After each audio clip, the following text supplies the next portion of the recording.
Welcome to the Twomey Stock Market Report. Today is Friday, June 10th, 2022, and I'm James Twomey.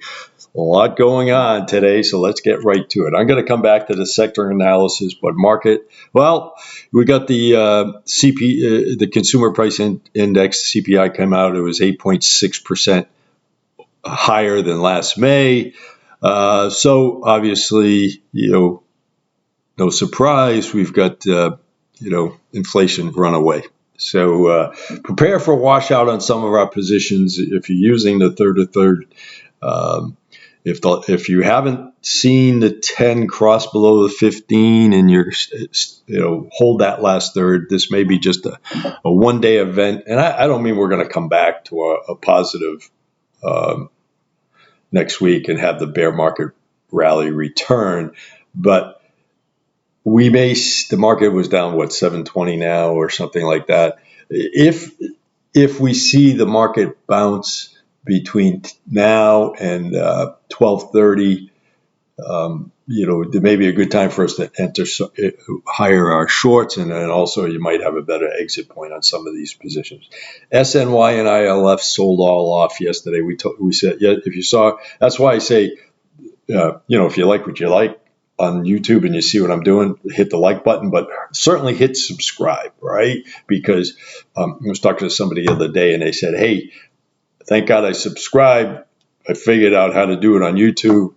And I know it's not easy, but I guess there's a way to do it. You hit the subscribe. You say, I got an alert to buy into something or sell something, and it worked out. So there you go. So we're going to have some, in a bear market rally, we try to play some longs based on our sector. Some worked out, some didn't. We'll see where it all shakes out. XLE, I said add yesterday. I said add to a drop below 90.2. We didn't quite get there. Last I know, it was trading at 89. Let's take a quick look at it. So today's a good day to add to it. Okay, XLE right now is at 88.99. So in our wheelhouse today, everything is going to be sold off. There's not going to be a lot of winners. It is what it is. So therefore, take advantage of it. Energy sector, it's very volatile. XLE is very volatile. You can see our inflection point has been positive for quite some time. And you can see, there are days where you get, what's this day? We had a low of 75 and a high of 81. So there can be some really dramatic days there. Take advantage of this, and XLE may even drop a little bit from here. I don't see, the short story is energy, not until consumers just can't afford it. They won't go on plane rides. They won't take boat rides. They won't run their air conditioner. They'll do all kinds of crazy things because they can't afford it. I'm not quite sure we're there yet. We're kind of getting there because I follow the demand. The demand for natural fuels, whether it's gas or oil, is definitely waning. People are pulling in their horns. Companies are pulling in their horns. Everybody's looking for ways to conserve. AAA, the car service company, they've had a 36% increase in people running out of gas. 36% increase. So the behavior of people I'm not filling my tank as much. I'm squeezing it every last dime. I'm driving past the gas station even though I need to fill up. It's rough there for a lot of people. So once demand stops, then you'll get some, probably leveling off of oil. I don't know if it's going to be parabolic any longer from this stage, but take advantage of any pullbacks. It is volatile, so be careful because it's been, we'll go back to our sector table. It's been leading for the last 6 months to year to date, and it's up quite a bit. The problem with it is even when I trade on Schwab, I put in a buy and it says, do you really want to buy this? Because commodities are very volatile. There's dramatic swings. It's a warning message. And they're right. I mean, it can be if you put a lot onto there and it's all your savings, it's like trading gold. It's going to disappoint you eventually. But when it goes, it goes. So with that said, be careful, but add. And CPG, our big winner, I think that was at 44%. Now is at 36% as of yesterday's close, and it's even dropped from there. So I've been adding all morning there.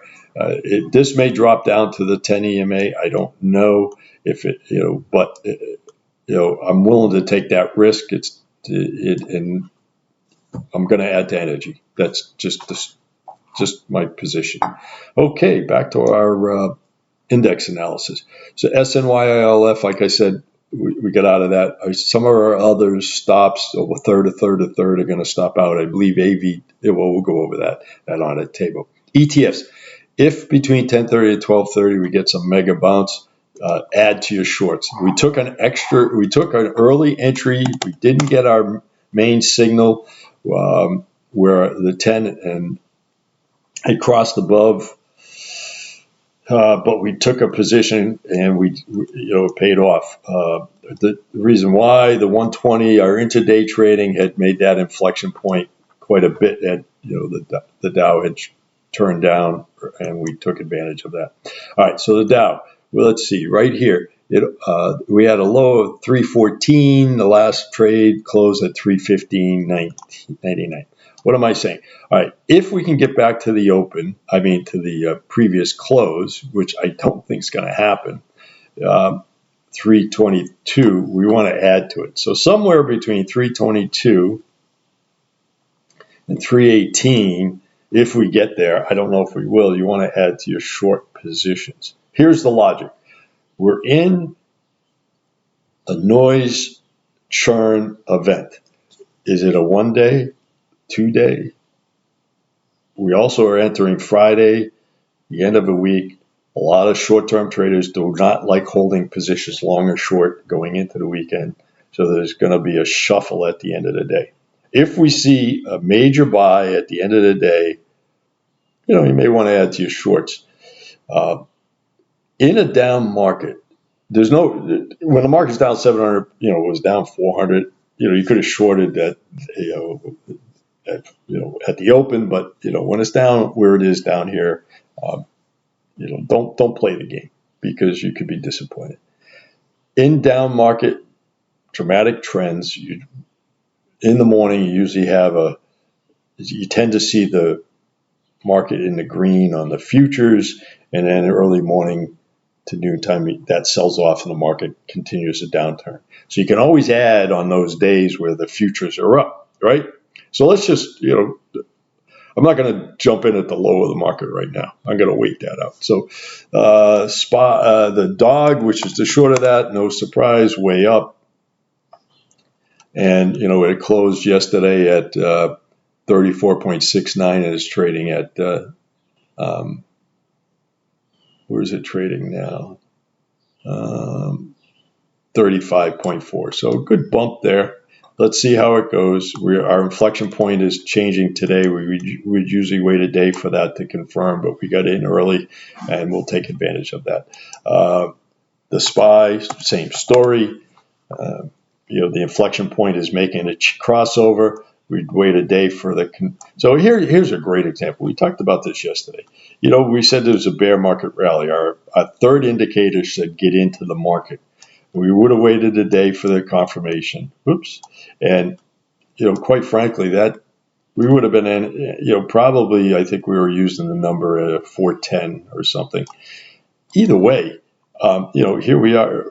It's just starting to cross down. These EMAs are laggers. And, if we were selling today, we would have been selling at 391. So it was a great decision not biting on this bear market rally. It looked painful because when you look back, you say, oh, if I got in at this low, let's say at 387, well, it's right.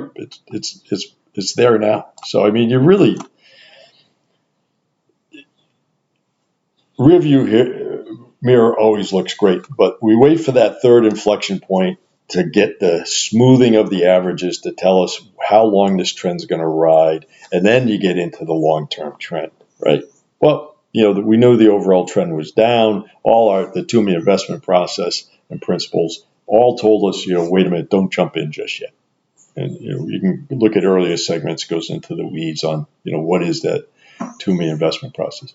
We also, it crossed above the Twomey track line. There was a lot of things saying, drawing us into the market. In fact, a lot of our plays, we took advantage of our sector analysis table and we said, hey, let's go long on some. And, we're taking some losses on those now. So anyways, with that said, let's wait this out. They're going to be plenty of time to get in the Qs, same story. And I think that there's a lag a little bit there. Big gap down. PSQ, let's see where that's trading. It's still way up there. If you get, if it comes down to, if it drops to the lows of today at 13.84, you could certainly add. If it gets down, because that's been the week you're in, to see if it gets up, to 13.6 or 13.5, I would add. But we may have to wait until, next week's bounce. So we'll see how this all plays out. So we took a risk. We paid off small caps. Here's a great example. Don't get in it. We were watching that because it was our sector table was saying get in it. Our inflection point had crossed positive. We waited for the day for conviction, and I was considering saying alert to get in. I had taken a position just to kind of track it for us. Hey, lo and behold, look at this. Way down, and our inflection point is just touching now. That would have said sell signal, so we probably wouldn't wait till Monday to sell on that, and we would have taken a loss, right? So the trend continues, which is down. So let's not get too excited on these bear market rallies, and also the day-to-day noise. If you listen to Bloomberg, CNBC, or Fox Business, even last week or so, it would be like, oh, you're missing out on all these trades. Well, dude, not today. Let's see. Let's go to our, recap real quick. CPG, we just went over that. I've been added to it all morning. It was at 42%. It's dropped down to 36. It's probably, below that now, but it's still a good ride. ILF, we got finally stopped out on the last third. That's really interesting because that's the Latin America. It's been way up. And then it pulled back way back, and it gave us a buy signal to get in. And you know what? It really never really took off. Material, that holds a lot of materials and commodities, whatever. For some reason, materials are just not holding principle of a typical recession or downturn. Typically, people go to gold or gold miners or copper or silver, and they're just not holding. Any buying gets met with lots of selling. So that's a strange phenomenon that we haven't seen in typical recessionary markets. So anyways, Verizon, I'm sure I think I had a third stopped out this morning, but that's our communications. We'll look at the sector table. SNY, we got out of that yesterday. Thank God. It's probably even worse. DBC, it's our commodities of agricultural oils and treasuries, up 8.45. If there's pullback there, you can add to that one. XLU, that's way down today. Don't get nervous on that. That's a defensive sector. It does bounce around. If you want to take a little bit off the table, that's fine. I'm not ready to sell off that last third yet anyways, but hang in there on that one. I wouldn't be adverse to if you want to add to that one. AVD, this is a good example of these other ones are in the red, but this one went way up. We raised our stops. It was well above our 10 EMA, which was our first third, and the 15, which was our second third, and then we would wait for the last third at the inflection of the 10 crosses below the 15. But with that said, when it went way up, we said, hey, raise up to I gave you a couple of examples where to get the stop in, and we moved and we kept the other 2/3 where they. And sure enough, we got stopped out in 1/3 and a 7% gain. We got stopped out on a second third for 6%, 5% gain, and the last third it still remains probably nearing that inflection. But with that said, that's how you manage your money, right? These are. We're trading for a profit. We'll take a profit any day. There are rear view mirrors that I've looked back on certain trades and said, geez, if I held that, I would have, it's bounced all the way back. Steel is one of those ones that come to mind. But, these are trading positions, right? So let's treat them to our benefit. TBT, TBF, I would add today. I said get in the other day. You know, I can go into chapter and verse on this, but with that said, it's holding a little bit today. It's not screaming up the way I would expect it to. Take advantage of that. Add to your positions. Copper. Whoops. Excuse me. Copper is materials are taking a bath, and we'll look at our sector table, and I'm not ready to sell all that. You probably, obviously yesterday or today, the third or your second third even kicked off. It's gonna, like I said, commodities are a risky trade, and you're gonna feel the pain a lot of times. All right, let's see. XLY. I don't know. I might have. That's our consumer discretionary. I don't know if it all got stopped. Put a stop at 152, and yeah, it was all stopped. Everything got stopped out on that. If you're still holding it, that's fine, but I don't know what's going on there because consumer discretionary has been holding in our sector table. So Amazon, I've said put a stop at a big wide stop on that. It got hit. It's 118, so we're out. Amazon, AMZN, where is it now? It's down. Close 110. Wow. Okay. I mean, we're going to watch this one. Our last inflection point is just crossing now, so we would we'd wait another day. So hopefully we get out on a bounce on that, but we'll be back on that one. Our shorts are doing very well. We went over our shorts table. We did take the risk of getting in early. It worked to our advantage. In future segments, I'll go over that. That's where the intraday trading does help us. What do I mean by that? I look at the overall trend. I look at where the day-to-day noise is happening, and that's where if we get sucked into trading day-to-day, and that's not good, right? We don't want to be day traders. We want to be trend and sector traders.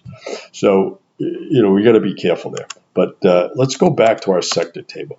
All right, anything in green, it moved up from where it was. Energy, still number one. Year to date, 44%. Last 6 months, 46. So there is a little bit of pullback on that, but the last 5 days it's been negative performer. Last 20 days still positive. The only thing, if you look at year to date, the only thing positive is energy. If you go and way down here, materials. If you go to 6 month, energy, anything else positive? Yep. Utilities, and materials. And even healthcare, which is very defensive, is -4. So with that said, what else is going on? Small caps, is holding. We're not going to touch that. Consumer discretionary is pulled way back. I think it was either 1 or 2 the last couple of days. That's getting taken out today as well. The NASDAQ and the SPY, I would expect that to drop down quite a bit on the analysis table when it pulls up. Even if we looked at it real time now, I'm sure it's dropped way down. Healthcare is moving up. Utilities, they were at the bottom. Materials was kind of way up there, and now that's at the bottom. So defensive plays are coming back in. Healthcare, utilities. We shall see where this all goes, but we're still looking at our mega trend, and that's energy, materials, and utilities, right? And to some extent, healthcare, if we want to, which is generally can find things with good dividends, right, in those areas. So we'll see where this goes the next couple of days. I think you need to hold on today, ride it out, see where this all shakes down. My guess is, if we don't get a major bounce, and here it is, 11 o'clock. I was trying to delay this alert today. And the Dow is, where is that? Dow opened up at a low of 314. It just closed at 316, and it opened up at 318, and the previous close was 323. So no real positive bounce there. Still down quite a bit. SPY, same deal, I would imagine. So if you get above where it, if it gets any 50% between the close and the open today, it's a good time to nibble. But right now, you're going to have to wait for a bounce. So this is the dogma with downtrends. They happen fast and they happen furious. Our inflection point is telling us to, get all, we're all in on shorts, so we're going to start moving. If this continues and we get confirmation, we're going to take much larger position. And that 1/3 first entry is giving us a heck of a base to hold on for a core position. All right, now, but didn't really want to do this today because I got to get back to trading here. But remember we talked about we're not intraday traders, so but we did say we look at our weekly, we look at our monthly, the Twomey investment process, and maybe over the weekend we'll kind of go into this in more detail. We try to develop our trend and our trading philosophy, and then we say, all right, we've got our position. What does the short term tell us? Well, what does the 60-minute tell us? That's where we break down the day into 60-minute intervals. So each bar is 60-minute intervals. So I go back, this is May 24th. So I go back to the most recent high or low, depending on where we are, and I try to make some inferences. When selling occurs, is it met with buying, and does the buying eclipse to where it was? Well, let's take a look at this. This was May 23rd, 22nd. The short term, 60 minutes, buying occurred, it got met with selling occurred, my gosh, and then buying occurred. And you look at the relative strength index along the way, and but we got buying, but it didn't go back to its recent high. Then we got some selling. Highs never got even to that last high, and selling and lower lows, lower highs, right? And then we go sideways for a while. So this is during the bear market bounce, right? May 31st to where we are today. Sideways, even buyers, even sellers to some extent. Selling got met with buying. We got a higher high. Selling, higher high didn't break. Selling a little bit lower than the last low. Highs come back, not as quite as high. Same thing. It meets the high a third time and then bounces down. So what was that telling me? It was telling me that there was not a lot of conviction of this rally. That people were content to buy, but they weren't content to go all in. When I say people, it could be fund managers, hedge funds, individual investors. Summertime is less trading anyways. So, we were looking at our relative strength index. It was, this is in the 60-minute, it was 41, no oversold. We can go over all our inflection points. But with that said, the 60-minute was during that bear market rally, we were saying, hey, we're not getting a lot of higher highs and higher lows. We went to a 120-minute. That's where we break up the trading day into 120-minute segments. And we go back to, this last high, which in this case was May 20th. Same philosophy. And then it goes sideways during the bear market rally. And we were no real conviction. It was a sideways move. So then we go to our daily, right? And what was happening during the bear market rally? Big drop, 23rd down. Got to a base point, and that started going sideways. It started our relative strength. This is the short side of this S&P. So the relative strength index got down to 43. 30 is our oversold. So we were getting closer to people saying, hey, the SPY, maybe overbought territory, and, things are going to change. But with that said, it was going sideways. We're getting the brakes on the buying. So that's how we use the short term to kind of help, because the short term will predict the weekly, the daily and the weekly. That's how you look at it. If we reverse engineer that, the SPY, this is the long version of that. Same thing, right? We saw all this buying, selling, buying, selling, buying.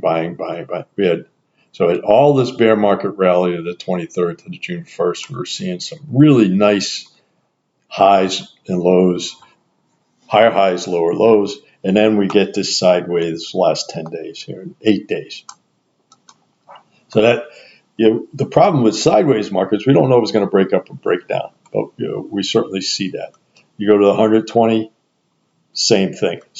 But what that did tell us was, as we saw, and that's why I did not go long in the indices, which is my favorite things to trade, even though our last indicator said go all in. I didn't. I held off, and this is the reason why. This is we did one segment about advanced decline. I also look at that. That's a tough one to interpret. It just takes a lot of research. It takes a lot of just living the advanced decline ratio and the line over time to get a feel for it. But some people use the volatility index. I don't like using that. But anyways, it told me not to go all in, and sure enough. Now let's just look at this daily on the SPY. Same thing. We got that bear market rally, kind of high and then a low and then a bump, but it crossed above the Twomey track line. We got our inflection point that said all in, and then it started going sideways. It just not a lot of conviction. We have not broken the downtrend. Okay. Now this could be a one-day event, and we can get a nice bounce because it hasn't hit our previous lows. So we'll see where this goes. The relative strength index on this is 38, so it's getting near the overbought 70, right? That tells you, hey, things are bought. Oversold 30, 35. So this is telling us, hey, guys, you might have sold too much. There may be bring some buyers in. Certainly, if you get near this bottom, last low, that will attract some buyers. Okay, so we will have plenty of time to jump back into our shorts, add to our short positions. So with that said, we've got a lot going on. If we get stopped out at some of our positions, it is what it is. We'll be able to get back in. If you get a chance to add the TBT, TBF is, one's 200% play, 100% play. If you add to the energies, just keep in mind, energies are volatile. You may take a little bit of a bath going into that, but it's energy is not going away right now. I don't see anything really changing. And then if it does, we'll have plenty of time to change our positions. Have a great day and a great weekend. This is the Twomey Stock Market Report. This is James Twomey. Questions, inquiries, jim.net, search at comcast.net. Also, I'm repeating myself, hit the subscribe button. The only way you're going to get these alerts about buying and selling is by getting you alerted, and that the way to do that is subscribe. Have a great weekend. James Twomey.